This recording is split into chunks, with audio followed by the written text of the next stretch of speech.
오늘 주시는 하나님의 말씀은 빌립보서 2장 5절에서 11절 본문입니다. 우리 주어진 본문의 말씀을 우리 같이 읽도록 합니다. 2장 5절부터입니다. 너희 안에 이 마음을 품으라. 곧 그리스도 예수의 마음이니 그는 근본 하나님의 본체시나 하나님과 동등됨을 취할 것으로 여기지 아니하시고 오히려 자기를 비워 종의 형체를 가지사 사람들과 같이 되셨고 사람의 모양으로 나타나사 자기를 낮추시고 죽기까지 복종하셨으니 곧 십자가에 죽으심이라.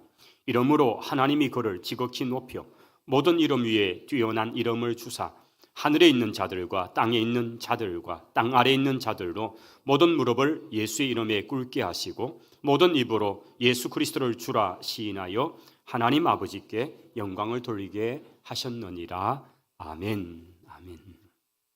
할렐루야. 오늘 복되고 또 귀한 주일날에 우리 귀한 성도들께서 또 11월 첫째 주일 2부 예배로 이 귀한 현장에서 예배 드리게 되어서 너무나 기쁘고 또 반갑고 감사합니다.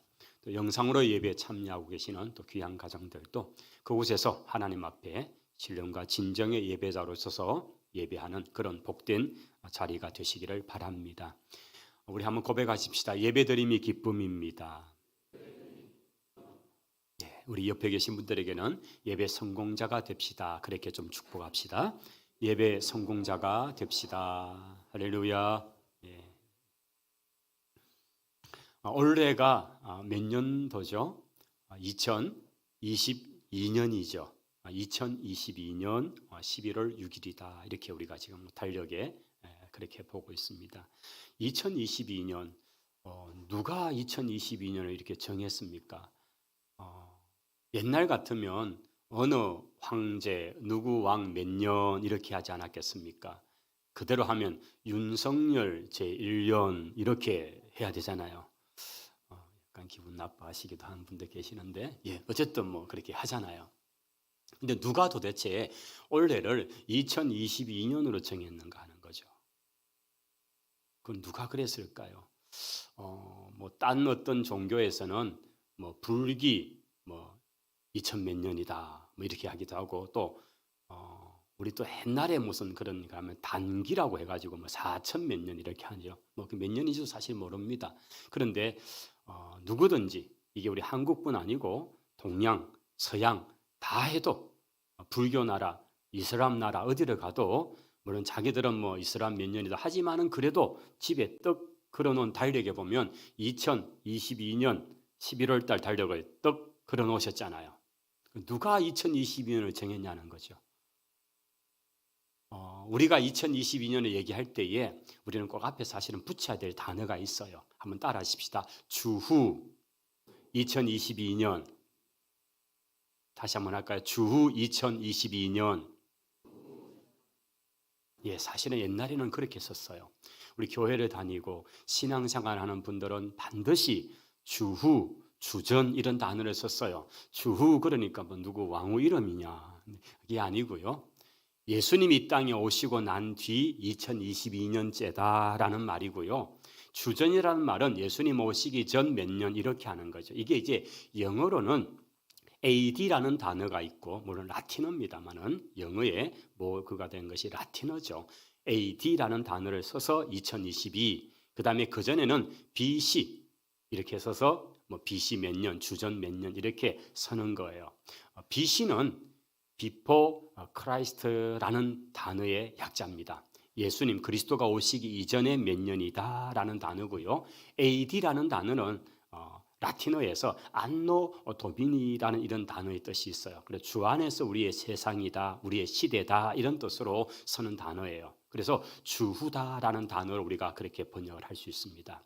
오늘 우리가 달력을 보고 2022라는 말은 주님이 오시고 난 뒤에 2022년이다라는 말이에요. 할렐루야. 아니 이 사실을 알고 난 우리 불교나 다른 데 다니는 분들 이 기분 나쁘다. 뭐 예수님 오시고 기준해가 2022년이야? 그러면 오늘부터 바꿔야 되겠다. 그러나 어쩔 수 없잖아요. 이거는 뭐 세계 동서양이 약속이 되어 있는 거예요. 그래서 2022년인 거죠. 그러면 인정을 하든지 인정을 하지 않든지 분명한 사실은 세계 역사의 기준점은 예수 그리스도이십니다. 예수 그리스도 이 땅에 오심을 기준으로 해서 그 주전의 역사, 그리고 예수님 오시고 난 뒤에 바로 2022년 11월 6일 이렇게 되어 있다는 거죠. 예수님은 역사의 기준점이 되고 역사에 이끌어 가시는 그런 주인공이 되시다는 사실을 분명히 보여주는 단적인 예입니다. 우리들이 그냥 2022년을 쓰지만은 이것은 주후 2022의 의미였구나라는 거죠. 놀랍게도 예수 그리스도는 역사의 기준점이 되고 있다는 분명한 사실입니다. 도대체 예수 그리스도 그분이 누구이시기에 이렇게 역사의 기준을 예수님이 이 땅에 태어나신 기점으로 해서 1년, 10년, 2000년, 2022년 이렇게 세월을 세워갔냐 하는 거죠. 도대체 예수님이 누구시기 때문인가 하는 것입니다. 프랑스에 나폴레옹이라는 황제가 있었습니다. 그는 세계를 제패할 야망을 입던 사람이었습니다. 그런데 그가 이런 말을 한 적이 있습니다. 만약에 이 방에 줄리우스 시저라는 고대 로마의 황제가 들어온다면 우리 모두는 자리에 벌떡 일어설 것이다. 여러분 사실 그렇지 않습니까? 우리가 TV 화면 같은 데 보면 윤석열 대통령이 이렇게 입장을 하면 국회의원들이 다 일어나서 맞는다든지 또는 국무회의를 하면 거기에 장관 또는 차관 또는 무슨 그런 비서관들이 다 일어서서 대통령 들어오십니다 하면 일어서서 맞는 거죠. 이게 높은 분이 들어오면 맞는 그런 예의잖아요. 그래서 나폴레옹은 줄리우스 시저라는 로마의 위대한 황제가 만약에 이 방에 뚜벅뚜벅 걸어 들어온다면 우리 모두는 그를 일어서서 기립해서 그분을 맞을 것이다. 그러나 만일 예수 그리스도께서 이 방에 들어오신다면 우리 모두는 그분 앞에 엎드려서 경배를 할 것이다. 여러분 나폴레옹이 그래도 신앙 있는 사람 같아요. 그래서 예수님이 어떤 분인가? 이것은 세상의 황제와 비교될 수 없는 그런 하늘과 땅의 모든 근세를 가지신 귀한 분이다. 그는 그렇게 고백했던 것 같습니다. 오늘 예수 그리스도 그분은 누구이신가요?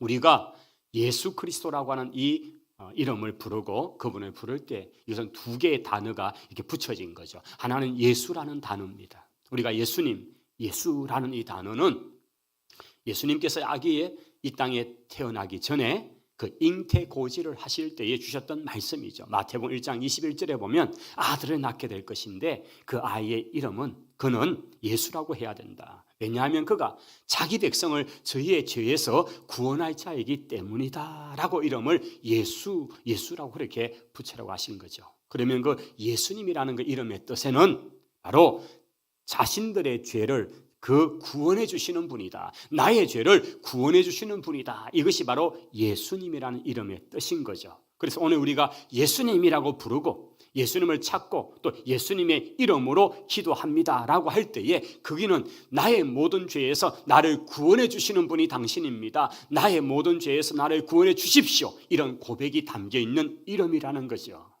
오늘 우리는 이 예수 그리스도를 믿고 나의 주로 나의 구원자로 고백하고 있는 줄을 믿습니다. 그리고 그 뒤에 붙는 단어가 그리스도라는 단어잖아요. 여러분이 그리스도라는 단어는 헬라어라는 단어입니다.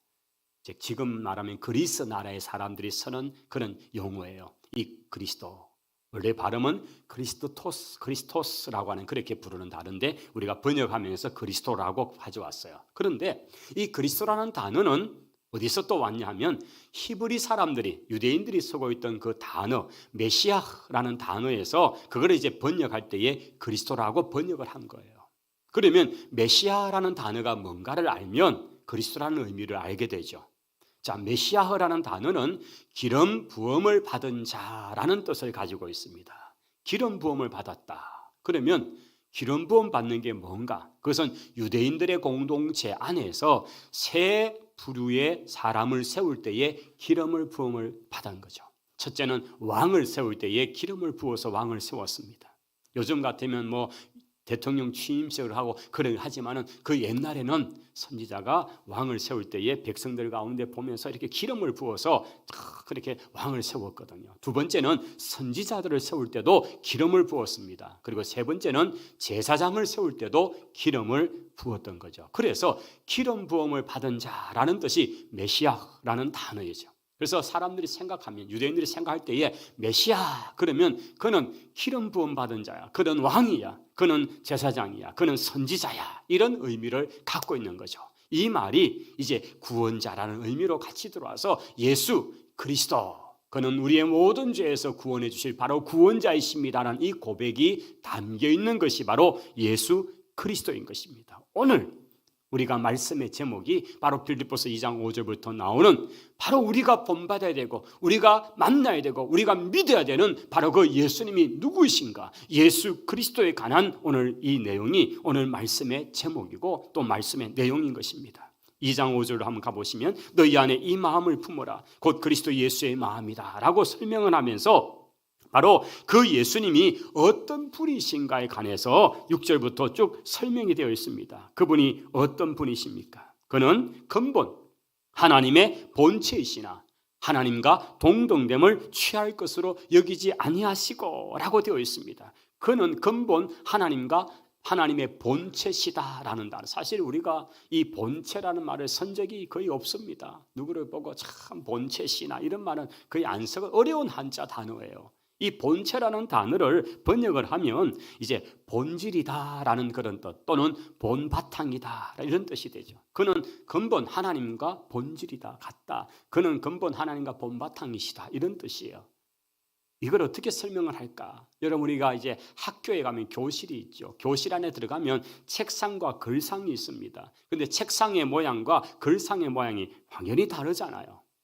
글상은 앉는 데고 책상은 거기서 이렇게 뭔가 필기를 하고 하는 것은 그거예요. 그런데 이것의 본체, 즉 본질은 같은 거죠. 책상이나 글상이나 똑같이 나무로 만들어 놓은 거예요. 본체는 같은데 모양은 다르죠. 책상의 모양이 다르고 글상의 모양이 다른 것입니다. 자, 본질과 본체의 의미는 바로 그것입니다. 예수님을 설명하면서 바울은 이 빌립보서 2장 6절 7절 속에서 그는 근본 하나님의 본체시나 스스로 자기를 비워서 종의 형체를 가져서 사람의 모양 모습으로 이 땅에 오셨다라고 하고 있는 거죠. 예수님은 본체, 본질상, 본바타상 하나님이신 거죠. 하나님의 아들이시니 하나님이신 거예요.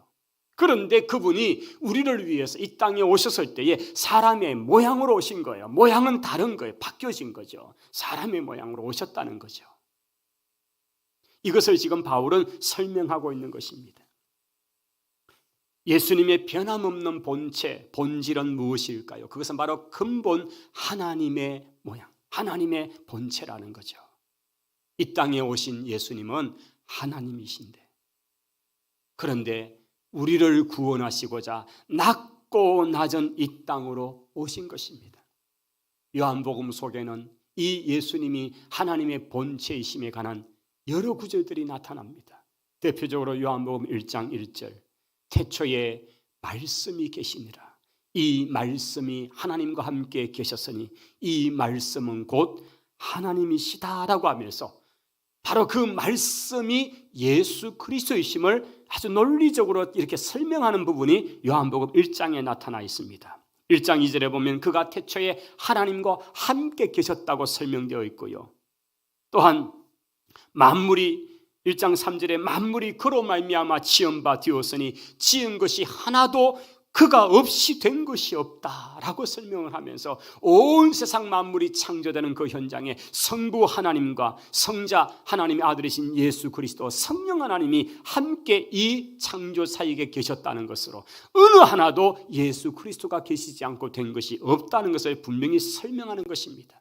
골로새서 1장 6절에 그리스도에 관한 부분을 잘 설명한 부분 속에도 만물이 그에게서 창조되되 하늘과 땅에서 보이는 것, 보이지 않는 것, 왕권, 주권, 통치자, 권세자, 온 천하의 모든 것들도 다 그리스도로 말미암아 그를 위해서 창조되었다. 골로새 1장 6절에 그 말씀이 나타나는 거죠. 16절 말씀에. 그렇게 해서 예수 그리스도 그분이 창조에 계시고 그분을 위해서 창조되었고 이런 것들로 쭉 설명되고 있는 것입니다. 바로 예수님이 어떤 분인가를 설명하는 것은 바로 그는 근본 하나님의 본체, 본질이다라는 것입니다. 오늘 우리가 믿는 예수, 우리가 부르는 예수 그리스도, 그분은 하나님이십니다. 그래서 이 예수님을 만난 사람들마다 분명히 모양은 사람인데 모습은 인간인데 그분 속에 계시는 하나님을 배우게 되고, 그래서 나의 주, 나의 하나님이십니다. 그들이 예수님을 발견하고 살아계신 하나님을 직접 배우는 감격을 누린 것입니다. 그분이 이 땅에 오셔서 하시는 그 사역 역시도 본체 하나님이시기 때문에, 근본 하나님이시기 때문에 그분이 하시는 사역은 창조의 사역 같고 능력의 사역으로 나타나시는 겁니다. 눈이 먼 바디메오의 그 눈을 만져주시는 주님께서 태어나면서 보지 못했던 그 인생의 눈이 떠여지는 역사, 창조의 하나님의 그 능력이 나타난 것입니다. 할렐루야. 그 잔치의 기쁨과 즐거움을 더해주는 그 가나 혼인잔치집에 떨어져 버린 그 포도주, 우리 주님께서 물을 가지고 포도주를 만드셨습니다. 이것도 놀라운 창조의 능력같이 나타나신 주님의 권능인 줄을 믿습니다. 바로 그분에게서 하나님의 그 본질적인 부분이 그대로 잘 나타난 것이죠. 그러면 왜 그분이 인간의 모양으로 이 땅에 오셨냐는 거죠. 그것은 바로 저와 여러분의 죄에서 우리를 구원하여 하나님의 거룩한 백성을 삼기 위해서인 줄을 믿습니다.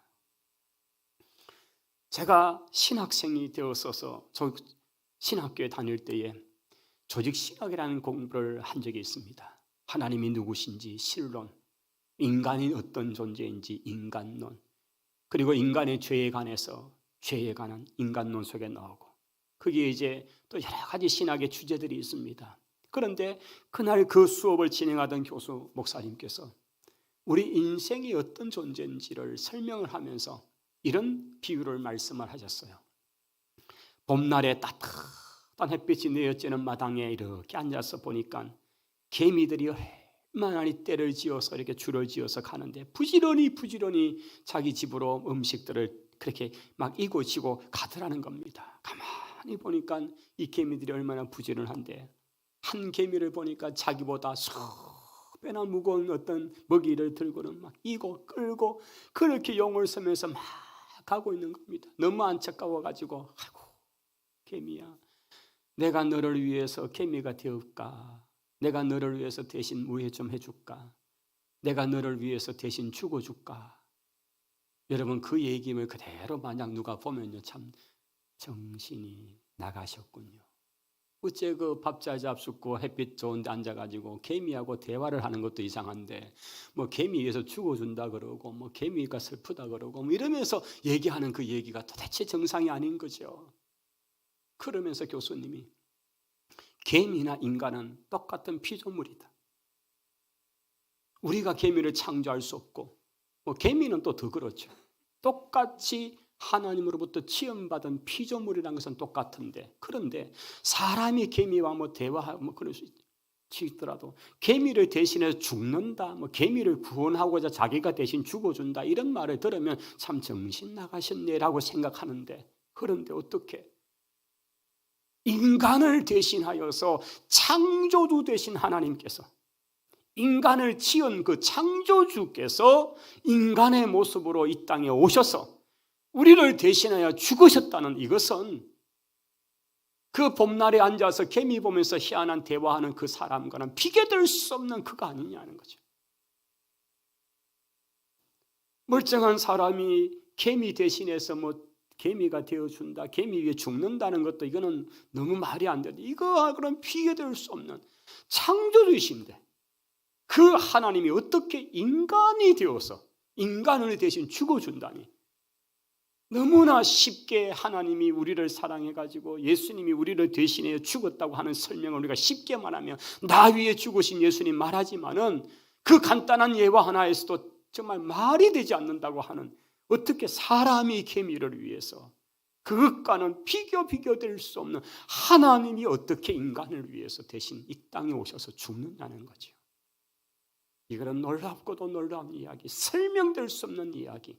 그런데 그것이 사실이었고 그것이 바로 예수 그리스도가 이 땅에 오셔서 우리를 위해 하신 일인 줄을 믿습니다. 하나님이신 그분이 인간의 모양으로 이 땅에 오셔서 우리를 대신하여 죽으심으로 우리의 모든 죄의 문제가 해결된 줄을 믿습니다.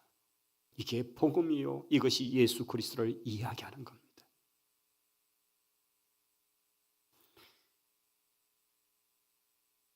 6절의 후반부에 보면 하나님과 동등됨을 취할 것으로 여기지 않으시고 그렇게 말씀합니다. 예수님은 하나님이 하나님의 아들이시잖아요. 그래서 동등이라는 단어를 쓰고 있습니다. 하나님의 아들이니까 하나님이 신이시잖아요. 그런데 하나님과 동등됨을 취하지 않습니다. 왜냐하면 우리를 위해서 이 땅에 오셔서 인간의 모양으로 똑같이 사람의 고통과 아픔을 치유하시고 우리의 똑같은 고난 속에서 우리의 모습으로 십자가를 지시기 위해 주님께서는 하나님과 동등됨의 자리를 스스로 비우고 이 땅에 오셨다는 것입니다. 예수님은 근본 하나님의 본체이십니다. 예수님은 하나님과 동등되십니다. 그런데 우리 주님께서 이 땅에 오셨습니다. 7절에 그것을 이렇게 설명합니다. 오히려 자기를 비워 종의 형체를 가지사 사람들과 같이 되셨고 사람의 모양으로 오셨다고 말씀하고 있습니다. 오히려 자기를 비우신 예수님, 참으로 이 자기를 비우신 예수 그리스도, 바로 이 속에 우리를 향한 하나님의 사랑, 그리스도의 사랑이 얼마나 잘 표현되어 있습니다. 예수님은 여전히 하나님의 본질, 본체시잖아요. 전지전능하신 하나님이시잖아요. 그럼에도 불구하고 스스로 겸손하셔서 자기 자신을 낮추신 것입니다. 7절 중반에 종의 형체를 가졌다라고 표현되어 있습니다. 만왕의 왕이요 만주의 주가 되신 그리스도께서 종의 모습으로, 섬기는 종의 모습으로 이 땅에 오셨습니다. 우리 주님께서 우리를 섬기시는 모습이 하나가, 6월절 만찬을 이렇게 식사를 하던 자리에서 주님께서는 이제 곧 십자가의 죽으심을 바로 눈앞에 두고 있기 때문에 몇 시간 뒤면 주님이 죽으시기 때 사랑하는 제자들을 위해서 당신이 손수 발을 씻기는 모습으로 이렇게 발을 씻겨 가십니다. 제자들이 깜짝 놀라죠. 왜냐하면 자기 집에도 종들이 많이 있어서 그 종들이 손님이 오면 발을 씻기는 일을 하는데 이거는 가장 허드렛 일인데 어떻게 자기의 스승 되시는 놀라운 능력을 베푸시는 예수님께서 자기들의 발을 씻기는 종의 행동을 하시니까 정말 깜짝 놀라서 손사래를 치면서 안 된다고 그랬죠. 주님께서는 스스로 자기를 낮춰 종의 모습이 되셨습니다. 성경은 또 이렇게 증거합니다. 죽기까지 복종하셨다. 자기를 낮추시되 죽기까지. 예수님께서는 종의 모습을, 종의 일을 한 것뿐 아니라 자기 자신을 완전히 십자가에 죽어서 죽음으로 내려가셨다 하는 것, 이것이 주님이 우리를 위해 사신 가장 큰 사랑이요 가장 큰 낮아짐이라는 것입니다.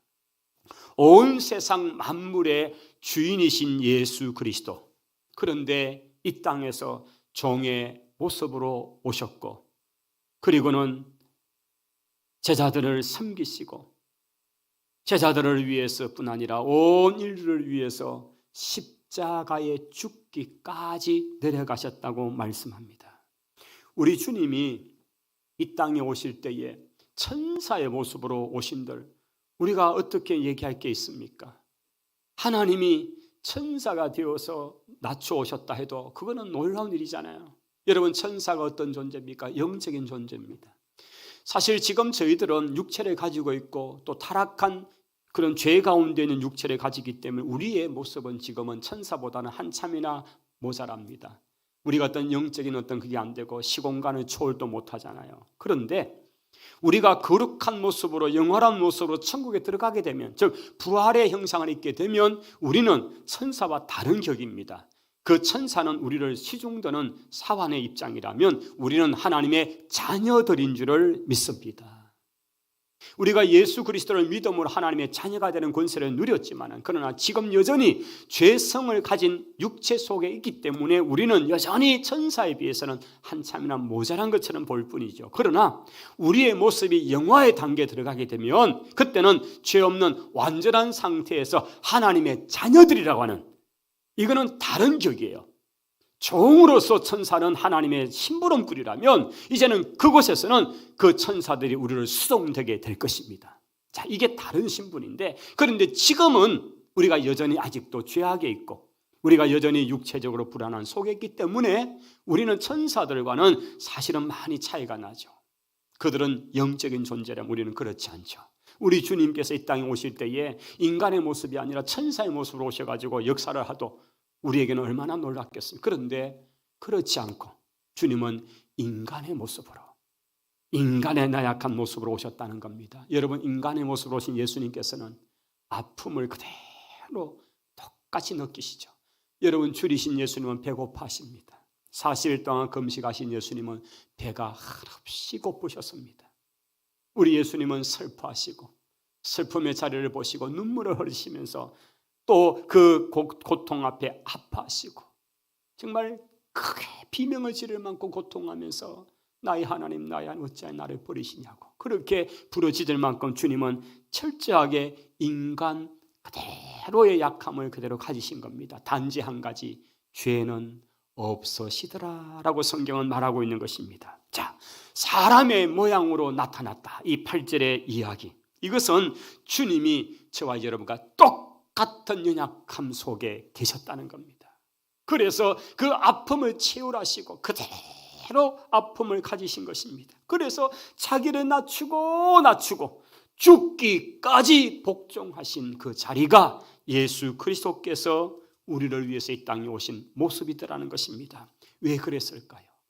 편하게 말씀 한마디로 오늘 이후로 다 사면이야, 죄 용서되라고 해도 창조주 하나님이 하시는 일에 누가 방기되겠습니까? 그런데 그렇지 않습니다. 하나님은 피 흘림이 없이는 죄 사함이 없다는 이 원리를 그대로 창조 이래로 계속해서 보여주시면서 참으로 우리의 모든 죄를 사하는 길, 용서받는 길은 하나님의 선언을 넘어서 친히 인간의 모습이 되어 오셔서 대신 희생의 제물로 죽으시고 그 죄값 피값을 주님이 다 갚으심으로 저와 여러분의 죄가 눈꼽만큼도 남김이 없이 다 사함받은 줄을 믿습니다. 이것이 그리스도께서 우리를 위해 오신 것입니다. 8절의 끝부분에 곧 십자가의 죽으심이라, 십자가의 죽음이라, 고통의 그 모습 그대로 가지신 주님이신 것입니다. 우리 예수님께서 이렇게 십자가에 죽으시기까지, 그리고 죽으신 이유는 하나님 앞에서의 순종의 모습이면서 하나님의 구원의 그것을 마땅히 이루는 일이기도 하고, 동시에 저와 여러분을 이 죄에서 자유하시고 이 죄의 사슬에서 우리를 끊어 자유케 하기 위함인 줄을 믿습니다. 그러므로 누구든지 이 예수 그리스도를 받아들이고 예수 그리스도를 믿는 사람에게는 하나님의 자녀가 되는 권세를 주신 것을 믿습니다. 예수 그리스도, 그분이 이 땅에 오셔서 우리의 구원을 완전히 이루시고 우리의 죄를 다 짊어지시고 십자가에 죽으셨습니다. 저와 여러분이 그 지은 죄의 결과는 영원한 지옥 형벌밖에는 우리 앞에 놓여있는 길이 없었습니다. 인간 스스로는 구원 얻을 길이 없었습니다. 지금도 수많은 종교에서는 스스로 그 구원에 이루고자 시도하지만 그 시도는 하나님을 온전하게, 하나님의 기쁨, 하나님의 뜻을 이룰 수가 없었습니다. 결국 하나님께서 우리와 인간 사이의 그 죄의 문제를 해결하는 유일한 길은 하나님의 아들 죄 없으신 그리스도가 인간의 모양으로 오시고 그 모든 율법의 요구를 이루시고 대신 십자가에 죽으심으로써 우리의 죄가 사함받는 그 방법이었습니다. 구약의 수많은 제사가 희생의 어떤 짐승을 대신해서 자신의 죄를 용서받는 그 원리 그대로 죄 없으신 하나님의 아들 그리스도가 대신 죽음으로 저와 여러분 모든 인류의 죄가 사함받는 길을 열어주신 것입니다. 할렐루야. 자, 이제는 그 사실을 믿을 때에, 예수님이 나를 위해 대신 죽으시고 나의 모든 죄가 사함받았다는 사실을 믿을 때에 이 구원이 바로 여러분 각자의 것이 되는 것입니다. 놀라운 사실, 소식은 분명히 있는데 이것을 끝까지 거부하면 이 구원의 은혜를 혜택을 누릴 수 없는 것입니다. 이것을 설명한 것이 바로 요한복음 3장에 민수기 성경에 나오는 불뱀에 물린 이스라엘 백성에게 하나님이 만들어 주신 놋뱀의 사건, 이게 바로 요한복음 3장에 설명이 되어 있습니다. 이스라엘 백성들이 길이 험하다고, 가나안으로 가는 그 길이 험하다고 불평원망을 해야 될 때에 하나님께서는 그들 가운데 불뱀, 즉 사막 광야에 사는 그 불뱀 독사뱀이 와서 그 백성들을 막 물기를 시작합니다. 그 뱀에 물려서 죽어가고 있는 그 사람들을 향해서 모세가 하나님 앞에 눈물로 기도하죠. 하나님은 하나의 처방전을 내리시는 게 바로 똑같은 불뱀 모양으로 놋으로 만든 뱀을 만들어서 높은 장대에 달아라고 했습니다. 그래서 십자가 같은 장대에 뱀이 이렇게 슉 감아있는 이 모습, 이게 지금도 모든 세계 의료기관에서 사용되는 심볼이에요.